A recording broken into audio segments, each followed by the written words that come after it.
All right, Becky, what's going on? Everything good? How are you?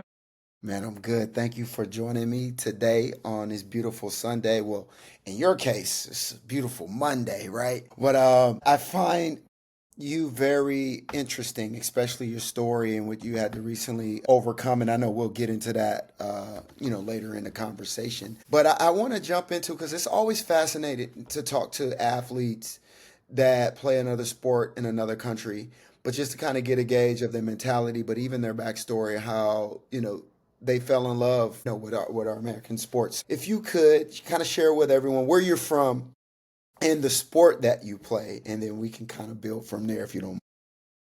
So I'm from Vienna, Austria, and my whole family is a basketball family. So I've been playing since I was like 5. Like when I was young, I didn't even think about this. Like it's an American sport. But then as soon as I grew older, I realized like most people like from my country or from a lot of people in general in Europe from Europe, they go to the US for college basketball.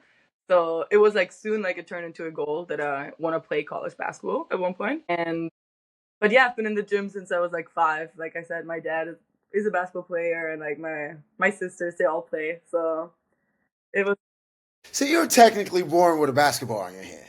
too much. So, all right, with that being said, not saying that's all you know, because I know you have a lot of other experiences, but like, what's that like coming up in a basketball family? Did you feel that it was pressure or it was just as normal as how the average family will say, hey, you go to school and you learn math and reading? Well, I don't think me personally I felt the pressure that much, but I mean it was always just my whole family would come to all the games. They would all watch. Everybody would watch the live streams if me or my sister played somewhere else. So it was definitely something that moments it felt like okay, basketball is like a big part of our family. And sometimes I had moments where I was like, okay, I wish that we could just have a talk without even like knowing you would be analyzed about what you did in the game before and stuff like that. It's definitely like a thing when it's like so much in your family that it automatically turns a little bit into an analyzation like as soon as anybody plays a game. You know what? That's interesting that you said that because although you get a lot of support, right? People show up to your game or watch it, but it's not necessarily they're cheering. They're like, okay, why didn't she set this pick on this play right here? So you like sometimes you just want to come home and then people say, hey, good job. That's great. But now you got to damn near watch film, right? With the family. And at the end of the day, I do know that they just want the best for me. So like I'm like very happy with my family and the whole like support I get from them. But it's just like still like my mind also that I know that they know about basketball, so I know that they're gonna see it with different eyes than if I had like parents who wouldn't know. No, that's totally fair. So it's interesting, and I got a little bit of a connection with Austria in basketball as well. At the high school that I attended to, we had an Austrian player on our team named Thaddeus. This dude was so advanced from a skill set, Mm-hmm. right? So young. And it was interesting. He was giving us Americans a lot of our credit because our just pure, athleticism. But we were in awe with him, how developed he was from a skill set. Not to mention, he was an athlete too. He was about 6'5", about 220. That's huge for a high schooler. And he was like a sophomore at the time, dude. And he was dunking just like us out the gym. But we just we respected his skill set. So if you could kind of take us to this journey, like, and what I'm starting to see, and you can attest to this about, European basketball players being so fundamentally sound. What's behind that? Why is that? I don't know, but like in the US, like people are very athletic in general, and I think more on like the basics because maybe because we're not that athletic or I don't know why, but it's just like a lot of focus on also team basketball. And that's one thing when I came to the US, I felt like if you had the ball in your hand, you're gonna have to create for yourself or do something because like I mean you get used to it. In Europe, it's like so much about an extra pass, extra pass, extra pass.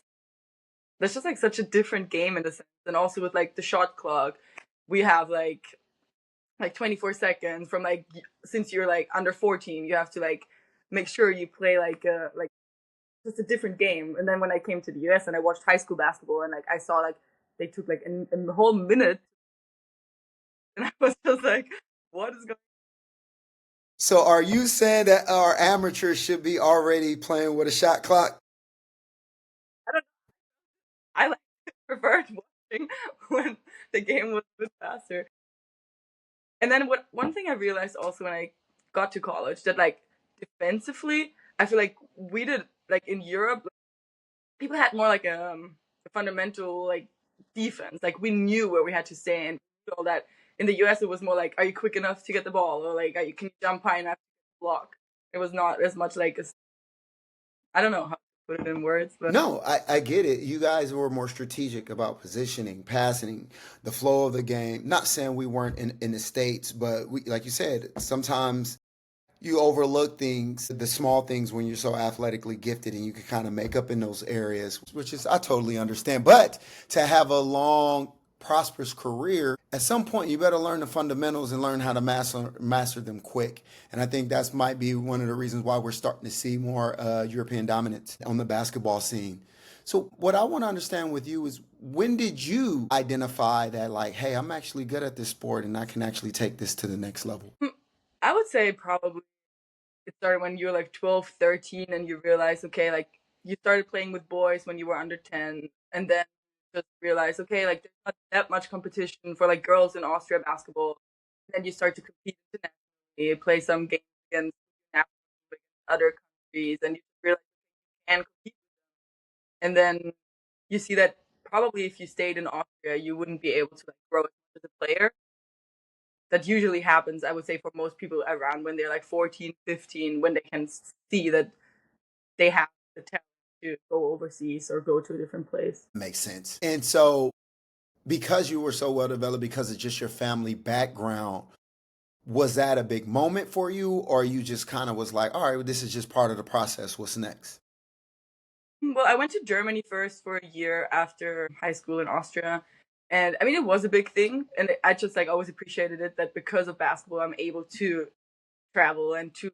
But yeah, since it was always a goal, I was like, all right, I'm doing it. Next thing. Like, I tried to not overthink it because it is like a cool thing to go when you're like 17, 18 years old to the other side of the world and like leave your family. You don't, never know how you're going to like it and all that. Exactly. No, you're totally right. Are you familiar with with the term athletic identity? Not 100%, no. Okay, it's cool. All right, I'll break it down because I got a question based upon that. So, athletic identity is a psychological effect where athletes pretty much only are able to see themselves as athletes. So, they're gauged, their accomplishments, who they are based off of the sport that they play. So, we're clear on the basics. Did you ever see yourself developing athletic identity? I definitely think I got to that point, yes. And I realized that after my accident, that I did feel some of that. Yeah, that was a big. Yeah, and I asked that because, like I said, just the background in your family. I understand, like you came up in it so naturally, but then it's like, is it easy to get lost and be like, okay, this is what I'm supposed to do for a large portion of my life, or did you ever like sit back and be like, all right, what else am I passionate about, or what else can I do, or what are other cool things about me? I mean, I did always do other things too. Like I played other sports, and I was always like had a social life and all that. And I honestly think that things more because I love basketball so much. It was not because my family was like a basketball family that they were like basketball is all that matters. Because we did other stuff. We played instruments. We did other stuff. It was more just like me. I fell in love with the game so much that I wanted to just like play every day. And then like I was also mad at myself when I played bad or this. Like it's easy to start like identifying yourself as just a basketball player. So I don't think that was because of my basketball family. I mean, it definitely probably pushed me a little bit in that direction, but I never saw that in a negative way or like it was never negatively impacted. At least I haven't realized.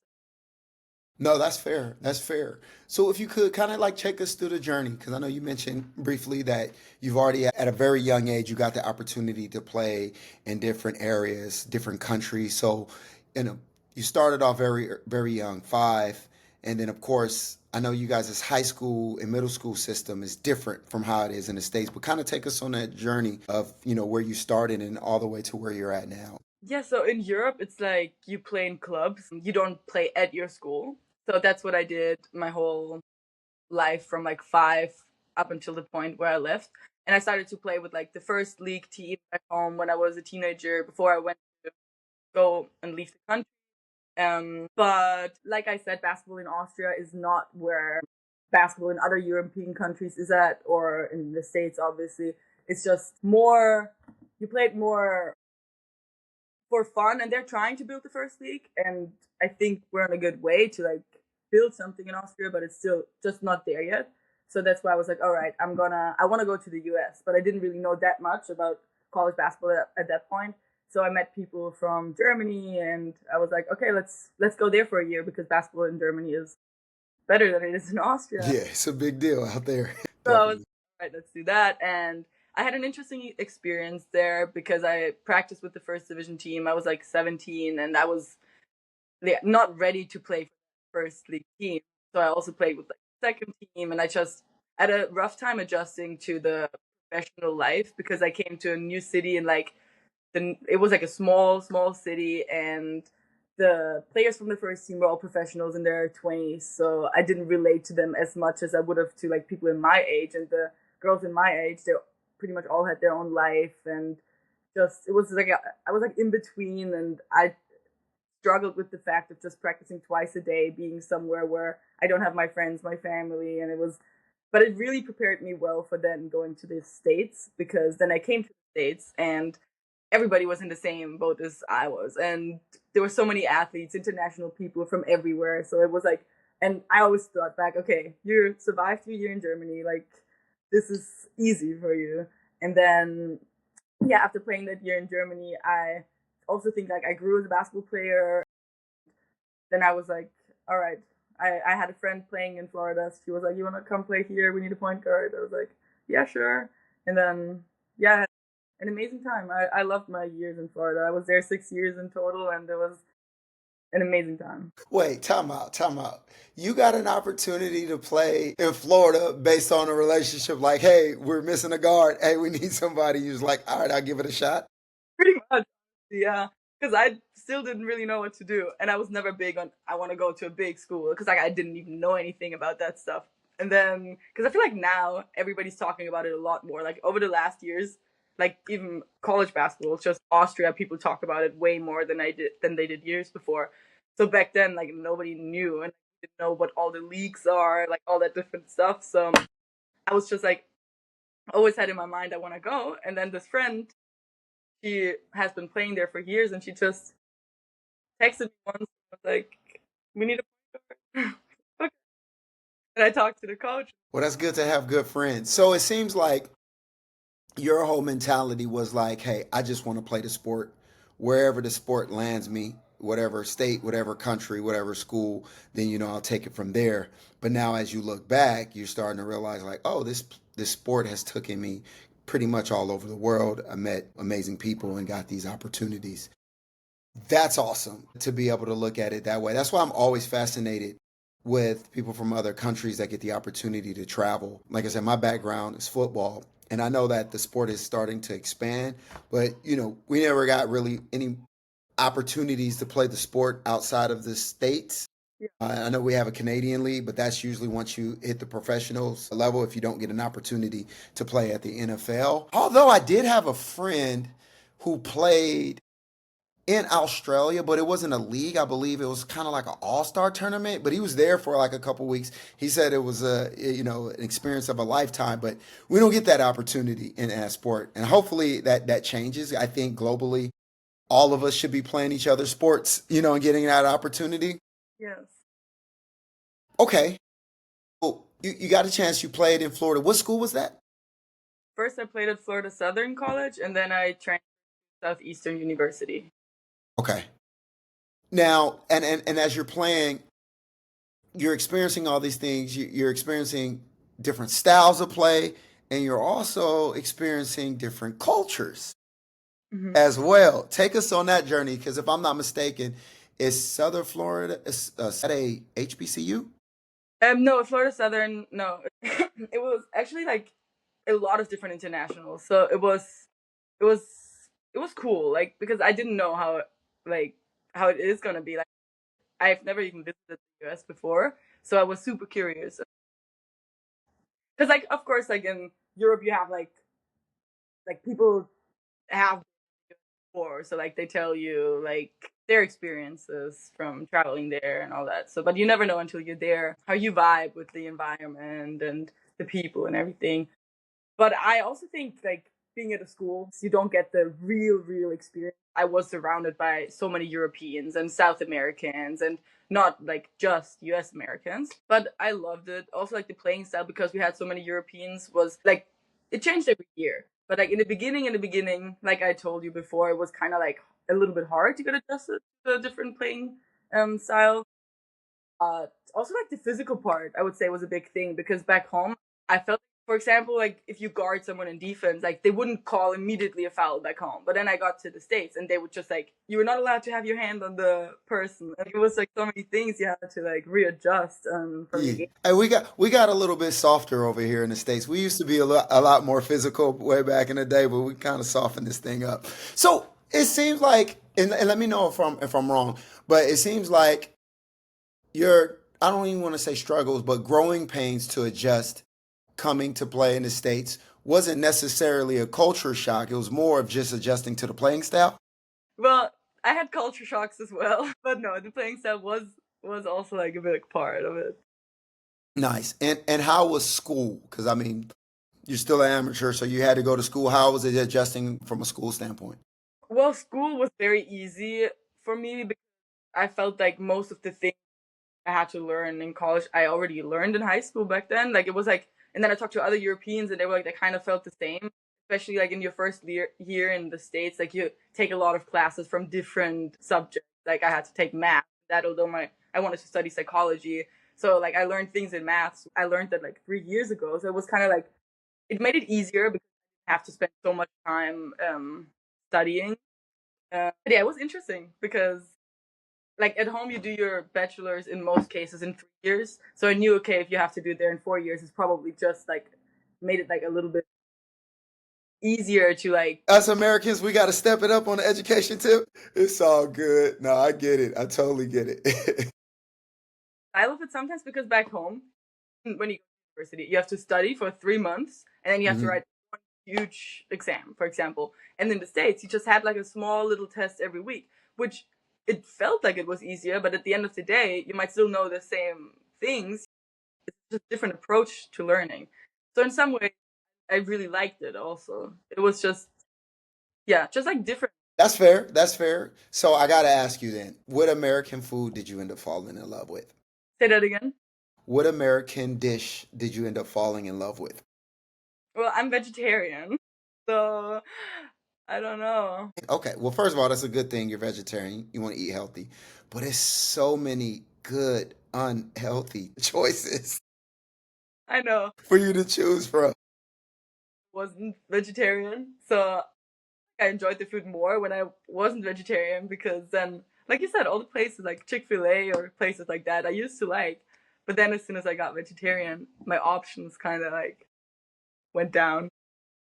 So, okay, so you got a chance. So you recently vegetarian. Have you seen, because I've always been debating, my brother's vegetarian and he was an athlete as well. He played basketball. And I still eat meat. I just don't, I'm not as unhealthy as I used to, as far as in like all the fried foods and processed, but I still eat meat. Have you been able, since you changed your diet, have you been able to see a significant shift performance wise and even health wise? I cannot say with 100% it is because I turned vegetarian, but I do feel like very good with how I feel my body and what I put in my body. I'm not having the feeling I'm lacking anything. And I people would always tell me like if you stop eating meat, like people who supported it, they were like you might feel like lighter and faster and like I cannot say like 100% like oh my god yes I feel so much lighter than I did before because I honestly don't remember how I always felt fine with how I feel my body, but I definitely feel good about it and I would not eat meat again because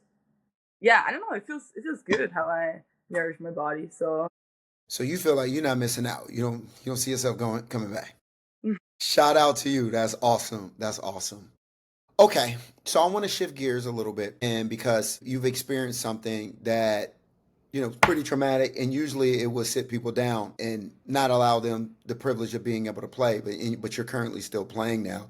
If you can kind of take us through, that moment that you were in the accident, and how you were able to, successfully transition and overcome that. If you can kind of share that story with us. Yeah, of course. That was in September 2021. I was like just about to start my senior year in college, and I was like feeling so good. I played a tournament with my three national team in Canada, like in preseason. It was right before the college season started, and I flew back at the peak of my. That's how it felt. Yeah. Then one moment to the other moment, like everything changed. So I was in this car accident. It wasn't the highway. The car flipped a few times. I flew out of the car, broke majority of my bones, including my skull, my neck, my knee, everything. I don't remember it because my memory just, I guess, trying to protect me from Yeah. thinking about that. And yeah, from like I was in medical induced coma for a few days. Like didn't know if I was gonna be able to walk again. The doctors didn't know if I was gonna have brain damage. Like I didn't even realize all that in the first days, obviously, but it was just like a very rough time and recovery process. But in my mind, it was always like I want to play again and I want to do all the things again. Like I don't want to change my whole life. I always knew like I felt it inside that if I wanted to do it, if my mind was telling me, okay, just do it, like who is gonna stop me? So yeah, I made my way back to the court. It's interesting because you mentioned something that stood out to me. The unfortunate circumstances happened at a peak moment of your life when you felt that everything was going well. You just finished college, you're ready to go to the next phase of your career, and then like this happens. When that happened, when you finally recovered and you realized, like, okay, one, I'm alive. Two, I will be able to walk again and possibly play, maybe, depending on how this goes. Where were you mentally? Were you optimistic? Were you in a depressed stage? Where were you? Well, I was very optimistic from the start, but it is hard when you have doctors that tell you we don't know, when you have your like athletic trainers around you be like I don't know how, like if you're going to be as good as before, like we don't know. But in my mind I was like, what are you talking, like if I want to do it, like why would I not be able to do it? Like I was really like for 90% I was so optimistic, and I would just like think it's funny how other people would doubt that, even in a sense. And they didn't even mean it in a negative way, obviously. They just wanted to protect me, and they literally didn't know because my injuries were so severe. But of course, you have bad moments. Like, of course, I had times when like surgeries kept going on for like 2 years, and I was like, when is this gonna end? Like, I was frustrated, where I just were like, why did this happen to me? And I mean, I was like, my whole body was so impacted by it that like my body and my mind, they were both so confused. They were like what happened? Why did this happen? And I was like scared I was never gonna be able to drive again. I was scared I was never gonna be able to do anything fun again. I was just like, I had moments like I was in really strong pain meds when they took when they like after a few hours they didn't like work as well anymore. I felt how like the anxiety came to me, and I just felt like super scared. And then like they gave it to me again, and I felt like, okay, I'm at peace again. But I knew that was a drug helping me to be in that state. And when I finally like had to actually get off that medication, it was also rough because like that I my body still needs it, but I had to force myself to be okay not taking it. And then I would get like really like social anxiety when I was around people. I would be like, because I was not myself. I was like, I did not feel like myself because I couldn't walk, I couldn't play basketball, I couldn't do anything that a normal, healthy human being could be doing. So I felt super lost and just confused at times. So it sounds like damn near like your body had to do a reset again. Because you said you mentally they just weren't syncing up. Like your mind would tell you to do something, the body's not doing it. But then because you're an athlete and you're so driven, you're like, I got to get back on because there's an opportunity. But your body's like, wait a minute, we still got to process this. Oh my gosh, that's a lot. And how long was this process, your recovery process? The first time I stepped on a court again to actually compete was 1.5 years after. 1.5 years, yeah. And then how long did it take for you to walk again? Well, I was 2 weeks in the hospital, and that was during COVID times. So it was like my family flew over to help me out. It was like hard for them to come over because of COVID, and I just remember it was just I was so happy that they were there. obviously supported me so much back then. So I was like really driven to like walk again as soon as possible because I think I also wanted to show them I'm fine. They could leave again. Like I'm good. I don't have to be in the hospital anymore. And then I started walking with a walker. I can't remember when exactly, like 1.5 weeks, one after. But, like everything was hard to do. Like I couldn't even like go to the bathroom by myself. I couldn't do nothing. Like even when I was able to walk, I might have been able to like take a few steps, but sitting down and standing up, I couldn't do by myself. So I always depended on other people, and that's like a big part when I lost my like my self identity. Like I felt like a whole new that it was like a reset. Like I always felt like in a way that I died and I was born again. Like many times because I would watch myself play when I was in the hospital bed and I'm like, who is this person? She felt like a stranger to me. It was the weirdest feeling ever. And yeah, it got better. Like I wouldn't say like I completely changed, but my mindset has shifted so much since that accident that I do feel a little bit a small part of me like died and was like born in like a more mature like I get exactly what you're saying. That experience, I mean, fortunately, but unfortunately, sometimes when we go through those experiences, that is where we kind of mature and look at life from a different lens. Because, like I said, although you had experienced so much coming up, we're still looking at ourselves as, hey, I'm an athlete, and I can do this forever. It can never be taken away from me. You know what I mean? And just like that, it can happen. I'm glad that you had, the support system that you had, but how was that process? Now you're back to walking, right? And even kind of working out a little bit. Were you nervous of being able to be cleared again to play? honestly no because it was not a basketball injury. So I wasn't scared to like jump or run on the court because I never did anything to my body before the accident. Like I never tore any ligament, broken any bones. Like I had so much trust in my body that I was able to do all that to come back and to be like fine to go on the court again. I was not scared. Like I remember my teammates from national team telling me back then, like they were scared in the first practice. They were like, I didn't know how to touch me. You're like Bubble Girl. They was afraid to bump into you. They thought you was gonna break down, huh? And then we saw you pushing us around, so we're like, all right, I guess she's fine. So yeah, That's interesting how the brain works because it's like we can have a small injury in sports and it can affect us on our recovery and being able to move again. But you literally was in a car accident and flipped and fell out. And you're like, okay, well, once I heal, I'm back at it because it wasn't a sports related injury. That is crazy how the it's mind works. crazy how that works.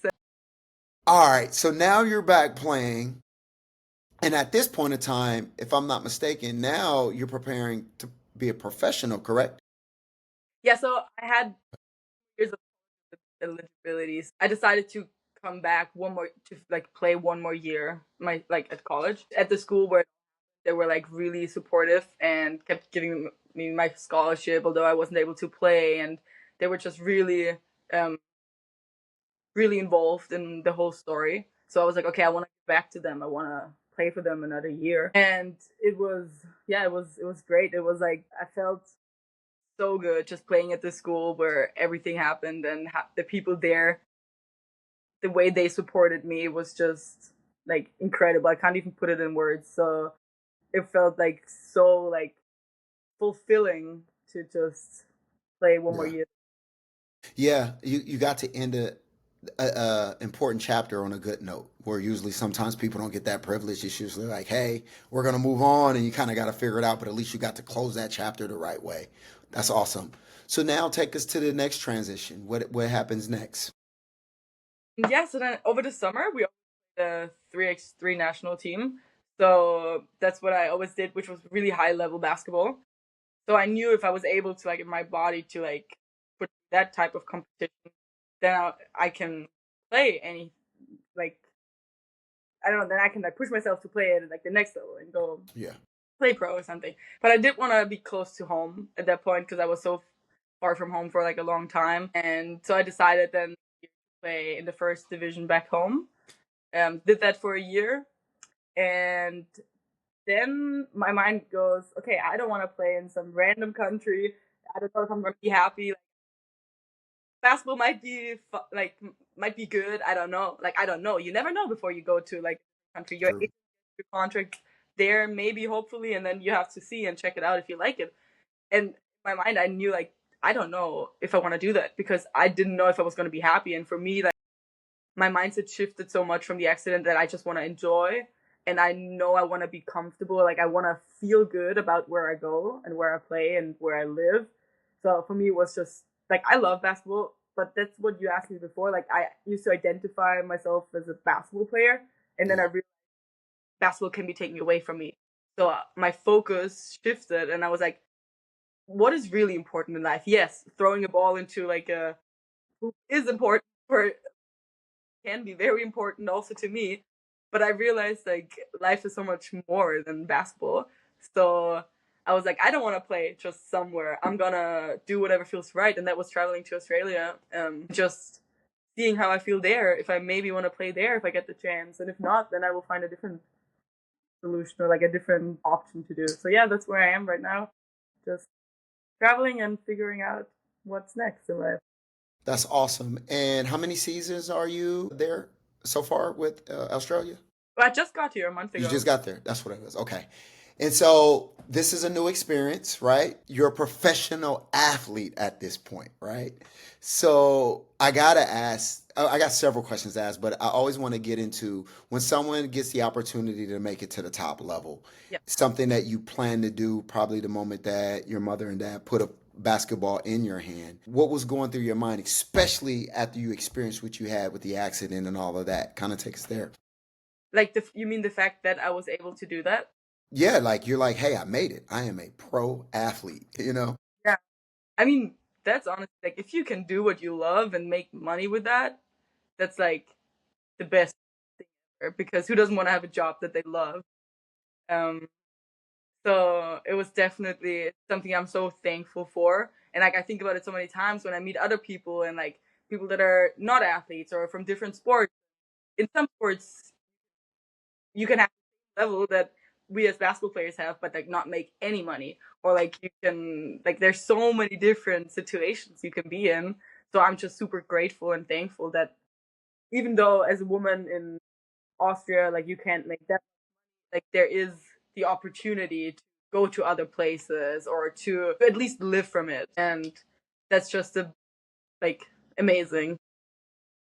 You know what I notice about you? You have a very, very chilled approach on the things that you experience. You're just like, hey, I'm in this situation. I'm gonna figure out how to figure it out. Although I'm enjoying myself while I'm here. It's a great attitude to have. I wonder where that comes from, especially from you. You know, the way you started off by, like I said, having so many people in your family play the sport. And I know you said it wasn't much pressure, but there's pressure when everybody plays a sport and has an expectation.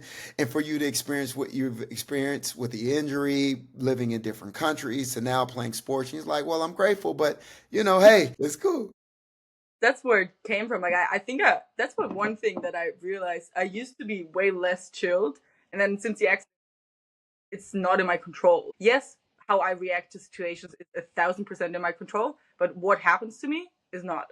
So I'm like, there's no reason in like stressing about things because like you can only control what you can do and how you react to situations. So it's like, why would I stress and not be chilled about so many things?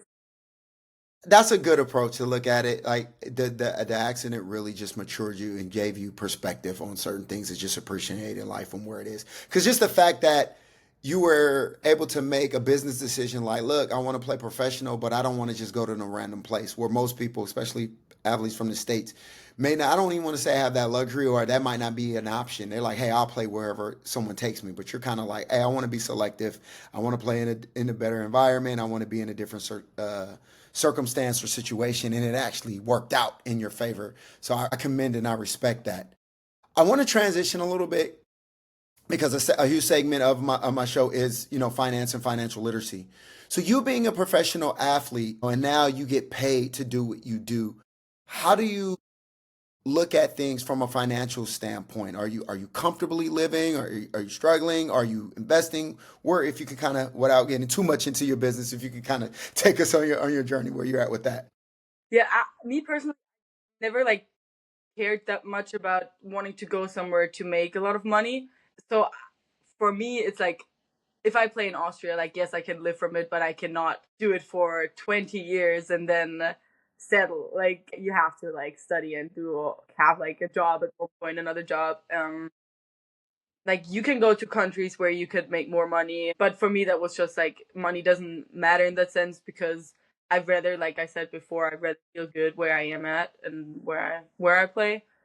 Um, yeah, so it's just like the money situation is like, I want to do like other things too. Like, I know I have so many like thoughts in my head of like other things I want to do that like will probably make me more money.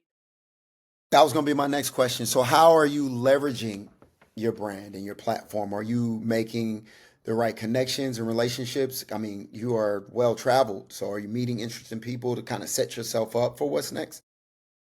Yeah, definitely it's about like connecting with other people. Like, that's like a big thing. And I always wanted, especially after the accident, to like be a little bit more active on also like social media. Like, I haven't, because I something was just like holding me back, because I don't want to be like on my phone so much and all that kind of things. Was kind of like in the last years I was focusing more on like my self growth journey. But a big goal of mine is to impact other people, and I know that is by telling my story and by having conversations like this and just trying to reach as many people as possible. And I think that's how you can grow your social media, like your platform, the amount of people you can reach.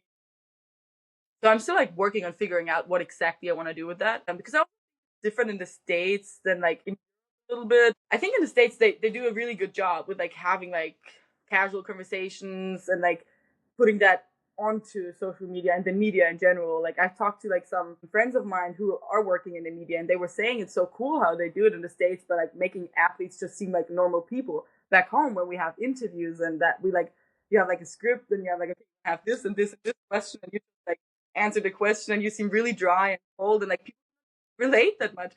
Like, so true after you said that. I was like, yeah, that makes so much sense.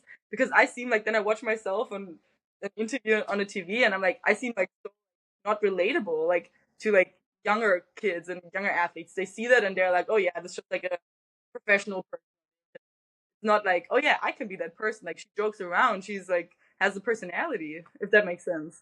No, it makes total sense. And it's kind of like that in the States. Like I said, things are very commercialized. And I understand why, because a lot of times you're being backed by these brands that's allowing us to have these platforms because they're kind of funding things. So they always want a certain narrative to be pushed. But a lot of times, what they may not understand is we want to relate to the younger generation because we know that they aspire to be us. And sometimes it's a disconnect as far as in when we're in front of these cameras and we talk a certain way or position on certain things. And the younger people are like, I don't know, it's kind of boring and uptight. And you're like, no, I'm actually a cool person if you really met me in person without without the cameras. So it's kind of like toggling that fine line. I think now it was really important because the narrative is for athletes to be able to find, being able to transition for life after sports seamlessly and to find out what's next. So a lot of athletes are starting to kind of rediscover or re-identifying who they are and diving into that. And I'm very excited to see what these athletes do in the future or who they become next. I think that's going to be the bigger story, not the story of who they are on the field or in the arena. The story that's going to be awesome is what they do and the impact that they make outside of it. But it feels like there's a little bit of a tug of war because sports is demanding and they want your attention. You know what I mean? It's like they want you to be the best, but you're like, but I also think this is cool here and I also have this passion. Are you seeing any pushback on your experience on you trying to re-identify what it is that you want to achieve next, or are they supporting those ideas from you? Wait, who do you mean, who is supporting? The organization that you represent, that you play sports for. Sorry. Um, I would say I mainly have like positive experience with that, like supportive, and people are telling me like, tell your story, like go out there and impact people. And they tell me like, when I read stuff, like it helps me maybe like go through like something. So that's just like, it helps me to, because it can be hard to talk about any struggles somebody goes through, no matter how big they are. Like, it can be hard to talk about it because you have to accept first that you are struggling, or like that you have to go through something. Correct. I agree. I agree. So What are you passionate about outside of basketball? Well, I'm very passionate about living my life to the fullest and to helping other people realize that we can get caught up in our work and in like all the small struggles we have, not like forgetting how to like actually why are we living like we we're living not only in my opinion not only to work. Maybe for some people that's what fulfills them is to work every day and to like just like be caught up in that mindset. But for me, it's just more about how we feel, like what how we impact the people around us, like make other people smile and just like help them realize that like life is so much more than just one thing. No matter if it's your sport or your job or something, like life is like so like diverse. Like there's so many different things you can do, and Agree with you. I think the struggle, and I can only relate to this to the states. It seems like everything out here is based off of production. What can you do? You know, and we kind of get caught up in that, whether it be athletics or just your regular job, produce, produce, produce. And so we almost kind of get in survival mode. You know what I mean? Very rarely you can find someone where they're doing something and they love it. So they don't mind that they're working hard, or the pressure that we might think is pressure is not pressure to them because they're in their space that they want to be. But for the most of us, it's like, all right, we find something, it pays enough for us to pay all of our bills and have a little bit of fun, but then we get wrapped up into it. And it's interesting because you pointed out, which is I respect the heck out of you for what you said. You was like, I want to make an impact on people and how they feel. You want people to have a full experience. I feel that here in the States, sometimes we don't even get the luxury to one, think that way, and two, be able to execute and do something within society to have that type of impact on people, you know? is that why you wanted to, like why you got into? That's exactly why. That's exactly why. I realized early because it was tough for me to transition for life after sport and figure out what it was that I wanted to do. But I also realized that I developed I don't want to say characteristic, but a principle that I knew that was valuable. Me being able, my work ethic, discipline, me being ambitious, and me wanting something big. And I didn't want to let that die. But I realized that in order to be able to display that in the way that or express it in the way that I wanted to, I probably wouldn't be able to do that working for someone else. Not saying that I don't work for someone else, but that's usually not how it's structured. Usually when you work for someone else, it's like, do what I hired you to do. Forget Right. all that other expression stuff. If your job is to do X, Y, Z, I need you to execute that. And now that I'm older and mature, I get it. I used to have a problem with that, but I get it. You're on somebody else's dime. However, I don't think that you should neglect your dreams or whatever your purpose is. So sometimes you got to work your butt off and do two things. And the reason why I didn't have a problem with doing two things, because you can attest to this, at one point in time, you were a student athlete. So you had to do schoolwork and you had to do sports, right? So you had to kind of have two jobs. And so I was like, well, I'm already used to that. So let me go ahead and continue to do that. But the thing that makes me come alive is this, because I get to draw out the genius in people. You sharing your story, you sharing the things that you're passionate about and the things that you're working on, not only makes me feel good, but I guarantee it makes people who are listening to these conversations feel good, and it gives them ideas and encourages them to kind of pursue that. So to answer your question, I would say yes.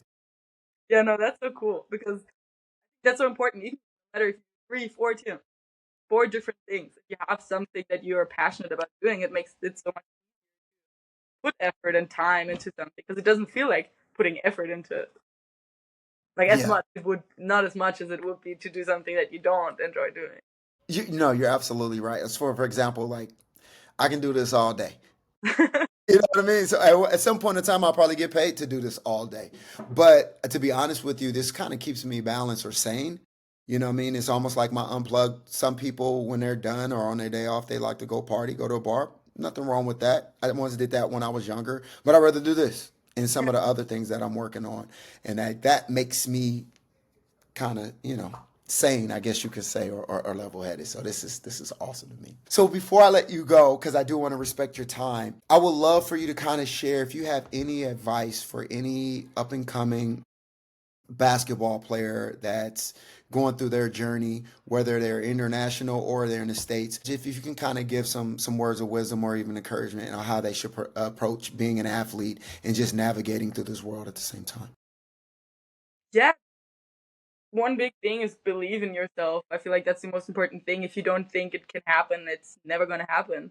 So you gotta know that you can do it, and then no matter what's gonna happen, just work with that. Like if one door closes, like another door is gonna open as long as you are like keeping your eyes open and just like keep working. Like there's so many opportunities out there.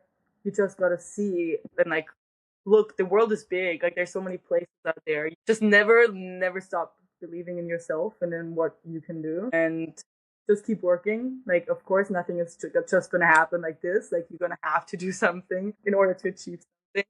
But I would say don't ever lose the fun and the heart, because you don't have passion, you don't love what you're doing anymore, it's gonna get hard. But as long as you love it, there like nothing can happen, because if you don't enjoy it one day anymore, then you can always go back home. You can always start doing something else. Like you don't have to do your sport for as long as people tell you you have to do sport. Like people are always going to tell you how you should live your life, but nobody lives the life probably that the exact life that you want to be living. So why would you listen to advice from someone that doesn't live the exact life that you want to be living? Like that's like one big thing I learned in the last weeks. Like people were trying to tell me what to do, or like trying, yeah, get an agent, you need another agent, like you need this, you need that, and I'm like, why?